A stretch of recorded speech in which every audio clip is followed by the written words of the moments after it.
आपको डेटर्स दे रखे हैं ₹76,000 और प्रोविज़न फॉर डाउटफुल डेट्स दे रखा है ₹8,000। नेट अमाउंट है ₹68,000। एडिशनल इंफॉर्मेशन में आपको दे रखा है कि डेटर्स ऑफ ₹6,000 प्रूव बैड और आपसे कहा गया है कि maintain provision for doubtful dates at the rate 5% on debtors. तो ये इंफॉर्मेशन आपको दे रखी है और आपसे कहा गया है इन इंफॉर्मेशन से रिलेटेड जर्नल एंट्रीज पास करिए। तो बच्चों, एंट्रीज पास करने से पहले आप जो नया प्रोविजन फॉर डाउटफुल डेट्स है उसे कैलकुलेट कर लीजिए। तो new provision for doubtful dates ऐसे निकाला जाता है बच्चों।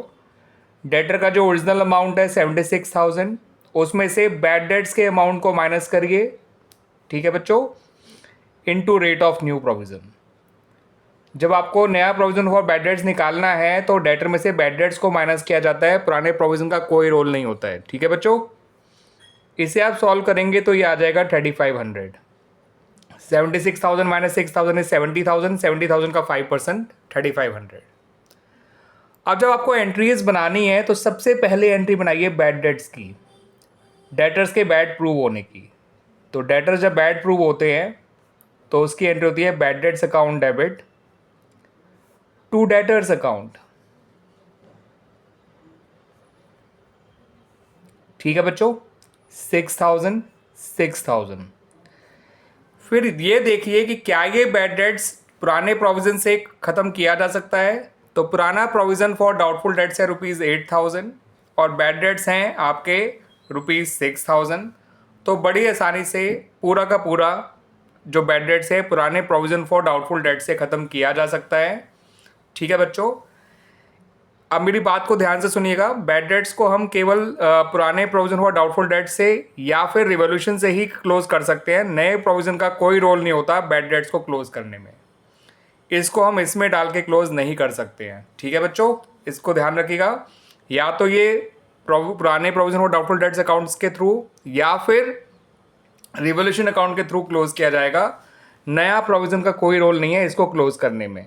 तो क्योंकि फ़िलहाल हमारे पास पुराना provision for doubtful dates sufficient है इसको ख़त्म करने के लिए, पूरा क्लोज करने के लिए, बल्कि ज़्यादा ही है, ठीक है बच्चों। तो हम एंट्री बनाएंगे provision for doubtful debts account debit to bad debts account. ये एंट्री बनेगी 6,000 से। अपनी सेकंड एंट्री बनाने के बाद आप चेक करिए बच्चों कि आपका old provision for doubtful dates अब कितना बचा, ठीक है बच्चों। तो वो था पहले 8,000, 6,000 उसमें से आप यूज़ कर चुके हैं पुराने नॉट पुराने बैड डेट्स को क्लोज करने में। तो अब पुराना प्रोविज़न बचा है केवल और केवल ₹2,000। और अब इसको कंपेयर करिए सेकेंड एंट्री के बाद new provision for doubtful dates से, जो कि है ₹3,500, ठीक है बच्चों। नए पुराने दोनों प्रोविजंस को कंपेयर करके आप ये बता सकते हैं कि अब आपको प्रोविज़न फर्दर क्रिएट करना है या प्रोविज़न फॉर बैड डेट्स को अब राइट ऑफ करना है या रिड्यूस करना है। तो फिलहाल की सिचुएशन तो ये बता रही है कि आपको provision for doubtful dates further create करना है, फर्दर इंक्रीज करना है बाय ₹1,500। इसको और इसको कंपेयर करिएगा, इनको कंपेयर बिल्कुल भी मत करिएगा, क्योंकि ये 8,000 इसको राइट ऑफ करने से पहले था, इसको राइट ऑफ करने के बाद तो ये 2,000 बचा। और तीसरी एंट्री आपकी बनेगी प्रोविज़न फर्दर क्रिएट करने की, जो फर्म के लिए नुकसान है, इसलिए रिवोल्यूशन अकाउंट को डेबिट किया जाएगा और provision for doubtful debts account को क्रेडिट किया जाएगा विद ₹1,500। उम्मीद करता हूं बच्चों कि आपको ये तीनों एंट्रीज अच्छी तरह से समझ में आ गई होंगी। पहली एंट्री बैड डेट्स की डेटर के बैड प्रूव होने की, ठीक है, तो bad debts account debit to debtor account. दूसरी एंट्री इस बैड डेट्स अकाउंट को क्लोज करने की, जो हमने पुराने प्रोविज़न फॉर डाउटफुल डेट्स से ही क्लोज कर दिया 6,000। उसके बाद हमारा पुराना प्रोविज़न फॉर डाउटफुल डेट्स बचा 2,000 और नया प्रोविज़न फॉर डाउटफुल डेट्स है 3,500। तो हमें इस 2,000 और 3,500 को कंपेयर करना है, ना कि 8,000 और 3,500 को। तो इसकी वजह से हमें प्रोविज़न फर्दर क्रिएट करना पड़ेगा ₹1,500 और उसकी क्रिएट करने की एंट्री होती है revolution account debit to provision for doubtful debts account. Clear बच्चों?